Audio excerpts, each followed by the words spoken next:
Dorește-ți călăuză pe Dumnezeu oriunde, de-a Lui priviri curate, nici gândul nu ți ascunde, de ochii Lui niciunde să n-ascunzi a ta cale, că doar atunci mergi bine cu toate ale tale.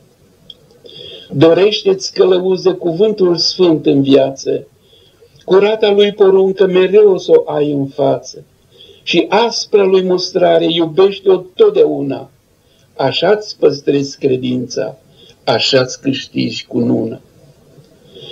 Dorește-ți călăuză frățească ascultare, mai mare ca și tine să-L crezi pe fiecare, pe toți mai buni ca tine privește-i cu iubire, așa-ți păstrezi curată frumoasa lor unire.